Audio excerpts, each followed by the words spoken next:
guys, today we're talking bee pollen. We're going to talk about bee pollen benefits for our pets and for us. I found all kinds of really cool stuff on the internet about bee pollen. I've been using it for quite a few years and I know quite a bit about it, but there's like all this new research and everything, and I just want to make everyone aware of how wonderful bee pollen is for not just us, but for our pets as well, dogs and cats. I think horses too can take it. But anyways, we're going to get into it. My 13-year-old farm schnauzer, Scarlet. This is Scarlet, and she is a mess always. She's always dirty because she's always out running on the farm. She protects her goats and her chickens and everything. She's such a good girl, but she's getting old. Anyways, I'm going to go put her back outside and I'm going to get into this. Okay, so guys, Scarlet weighs a ton. She's very short, but she is so girthy. I think she probably weighs like 60 pounds. She's crazy big and heavy.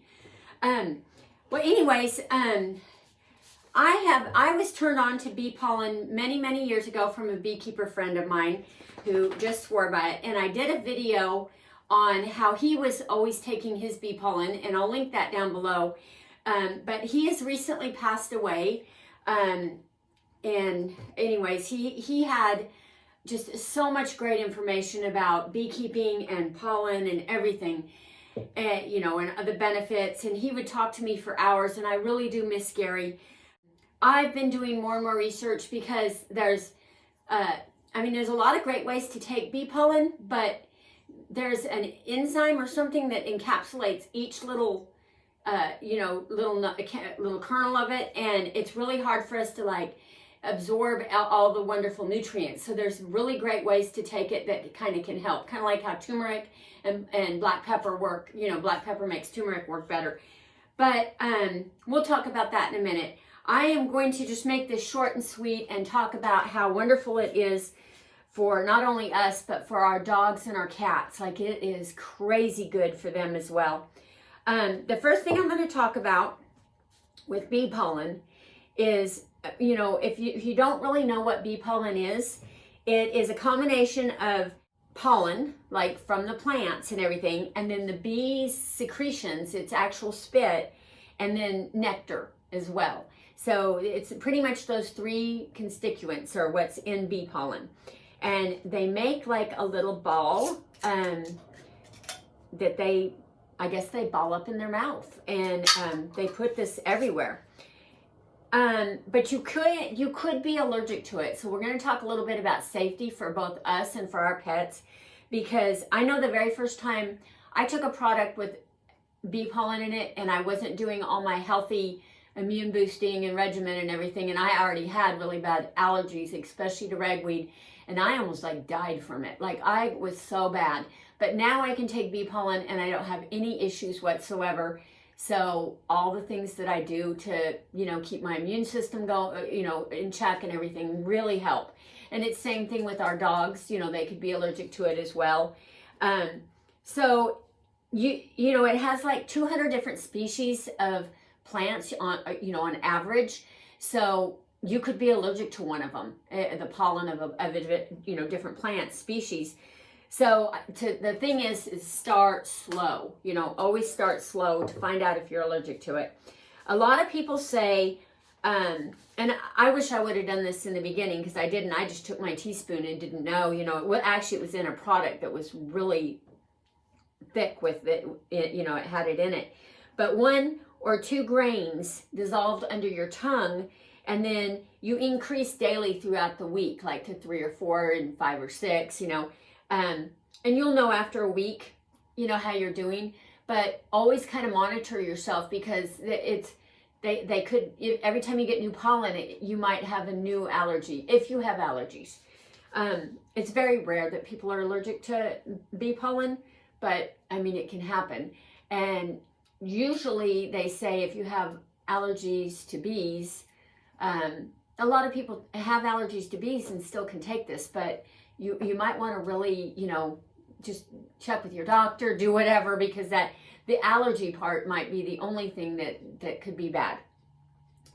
So, of course, pregnant women and children should not take it, especially children under a year old. It's kind of like the honey thing, you know, their immune systems aren't developed yet, so you don't want to do that. I do this with puppies under 12 weeks as well. I don't give it to, and kittens. So, and then I start the dogs and cats out really slow as well, just a few little kernels in their food, and then see how they do. And I have never had an issue in the, you know, years that I've been doing it with my dogs, so it's fine. Also, it can interact with medications because it kind of can act like a blood thinner, which a lot of plants do that. So the pollen is what's doing that. So if you're on a blood thinner, you might not want to take, you know, this. You just need to check with your doctor and make sure that you can take it. But that is something to think about. And then we're just going to the benefits. The benefits, they keep adding to them, and they keep doing more and more research and everything, you know. But the benefits for humans are the same, you know, for the dogs and cats as well. But they're unbelievable. They've shown it fights inflammation. It's a powerhouse of antioxidants. It helps your liver, it does all kinds of great things for your liver. Of course, it's an adaptogen and like an immune system modulator kind of. So, you know, like if you have an autoimmune disease, a lot of times you can still take it, even though, because it's not going to spike your immune system, it's going to make it like even. So that's something that's really great. They consider it a dietary supplement in a way because it's so chocked full of vitamins, minerals, and amino acids, just everything you could think of. It's like a powerhouse. It's just crazy. It's got all like B1, B2, B6, and of course this will vary from area to area because the plants, all this is coming from the plants. So, you know, in the different plants in your area might be different than what they have actually gathered in a lot of this. But for the most part, you know, they usually always carry the B vitamins.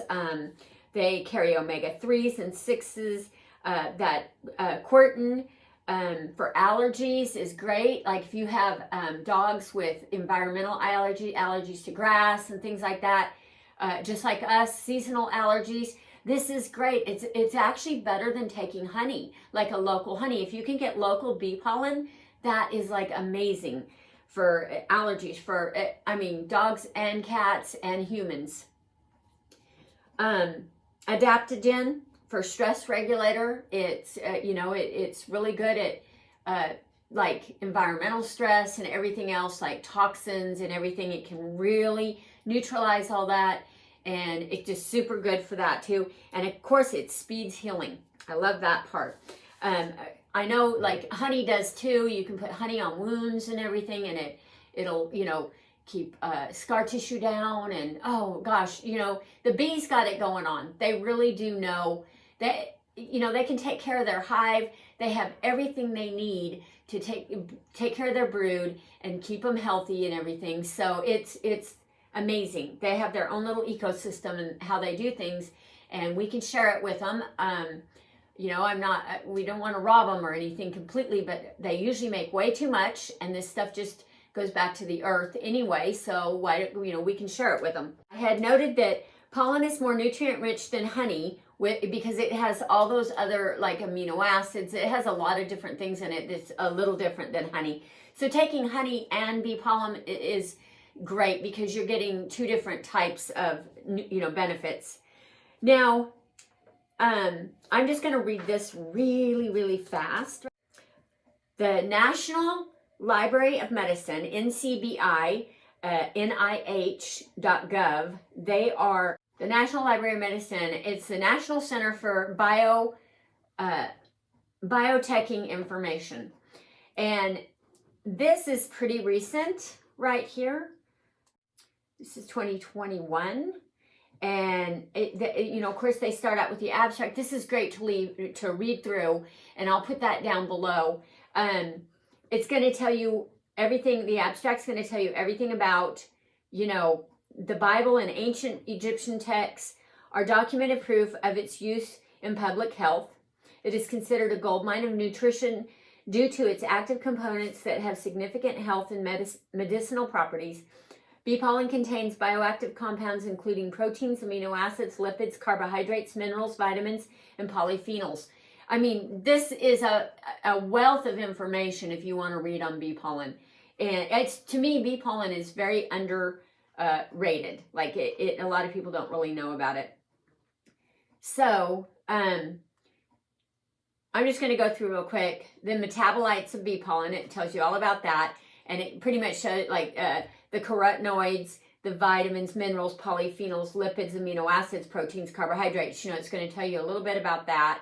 And then you get down here, it tells you about consumption of bee pollen,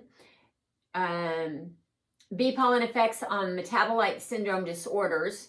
So if you have leaky gut or anything going on with, the whole digestive area, that's one of the reasons I'm taking it, is because it like really keeps that, awesome. For blood sugar, these are studies, and they're going to have links down to their studies. Bee pollen prevents obesity and combats liver disorders. Cardioprotective effects of bee pollen. Bee pollen lowers uric acid. Bee pollen rectifies the effects of toxins. And so that's something we all need because we can't get away from toxins, Effects of bee pollen on bone metabolism. Bee pollen regulates the ovarian functions. Bee pollen affects intestinal macrophage and function, which is awesome. Bee pollen acts as an immunostimulant and an anti-allergenic agent. Protective effect of bee pollen has been confirmed by many studies, and all these studies are linked in this article. So get on here and read this stuff. I'm not going to read it all to you. It's just too much. But bee pollen as a useful agent for cognitive dysfunctions. I think they've been doing studies on like Alzheimer's and dementia and all that kind of stuff. Really good stuff. Bee pollen as a functional food. That's the way I use it, just as a functional food. Just have that in your toolbox of just being healthy, And it's usually very easy to get locally. Local's best, but if you have to order it, you can order it, on Amazon. And just get a really good vendor, and it's still going to have a ton of really good benefits to it. I know my friend Gary was obsessed with he wanted me to ferment it. He was always on the cutting edge of trying to do something that no one else has ever done, and he worked tirelessly for many years trying to get this protective enzyme that's on it that makes it where all the powerhouse of stuff that flows more freely and more bioavailable to our cells. I mean, we're still getting good benefit, but they're really working on that. But I think amylase and protease, or maybe I'm not real sure which enzymes it was that to me they were more the digestive enzymes that will break down the outer layer, and that's why Gary liked taking it with like pineapple juice and stuff like that. It'd be best to buy a pineapple and juice it and then mix this in with your juice. But what I do is I take this in all different ways. I don't really focus so much on trying to get it really bioavailable. If they ever find a way to do that, and maybe like get a tincture or something, which I think they're every day they're doing stuff on that. But the way I take it, let me tell you a little bit about the way I take it. You don't want to overheat it because you will kill the nutrients that can't take heat. So if you can, now I have cooked with it, and I have put it in my dog biscuits and in the oven and stuff, and so they lose some nutrients from it. But so you can have it in hot tea, and what I do is I just try to drink my tea. Once it's kind of cooled down, I add a little bit, and they dissolve really, really well. So hot tea is one way. I love it on salad. It has a very unique, weird flavor. It's actually really good. It's like super yummy. I add it to my salads, smoothies, Buddha bowls. Peanut butter and honey toast is really good. Something about honey and pollen tastes really, really good together. I don't know why. The Budwig diet, I have my absolute favorite, where you blend cottage cheese and flaxseed oil, and then I add pineapple with it and blend it, and then put that in there with some flax seeds, and that is an amazing breakfast. Hummus, it's very good hummus with chickpeas and all that. You could just get really creative. Try to eat it in a raw form if you can, you know, not cooking it if you can possibly do that. But like I said, I have cooked with it and everything. I want to find a way to add it to my soap making recipes, but because I'm sure it'd be really, really nutritious for the skin, but I'm not real sure, you know, because my soap does get over 200 degrees, and that would kill off a lot of the stuff. Dosage for dogs. Dosage for us, they say for humans, once you've worked your way up, you'll want to take about a teaspoon to a tablespoon a day. And there are people that are like really chronically ill that are taking it for, you know, medicine, that can take way more than that. I think a teaspoon is like 7 grams or something. And now Gary took it every day of his life. And I mean, he died at, I think he was 70, I don't know, 75 or something like that. But Gary got psoriasis, and for anybody who wanted to know, he got like eczema or something. And he went into the doctors, and they put him on steroids. And of course it went away, and then it came back, and they kept him on steroids for over a year. He got extremely that big steroid face. He got overweight. He got really sick from the steroids. He got steroid-induced diabetes, and I mean, he was constantly Zooming me and texting me and everything, and come help me. And we lived really far apart, 6 hours or whatever. And I didn't know what to do. I have a farm. He had a farm, you know. I tried to tell him to do certain things, but he could not get off those steroids. He tried, and he just couldn't.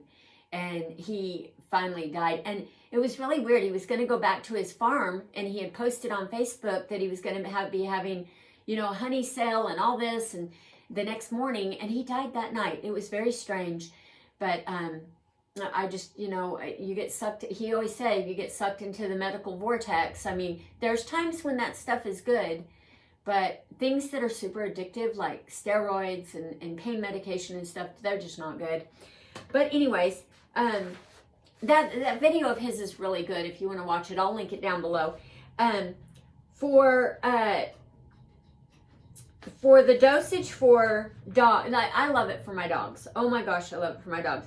So the dosage for dogs, for my little itty bitty dogs, I usually give them like 1/8 a teaspoon, but actually I just pinch it. You know, I just do a little pinch, kind of like I do the sea kelp. And then for Scarlet, who is like 60 pounds, I give her about 1/2 a teaspoon. And then my bigger dogs that are over 50 pounds, 50 to 100, I give them 1 full teaspoon, like I take myself. And then Duke, he gets a tablespoon. He's 200 pounds, and they could probably get more, but it's, you know, not very cheap. It's kind of expensive. And like I said, I'm using it as like an extra feed supplement. So that's how I do it. And for the cats, it's super beneficial for cats as well. Like crazy great for cats.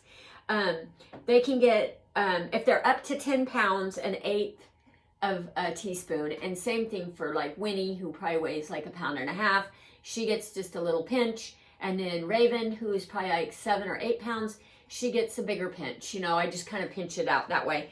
For bigger cats, 11 to 25 pounds, a 1/4 teaspoon is what they kind of recommend on a daily basis.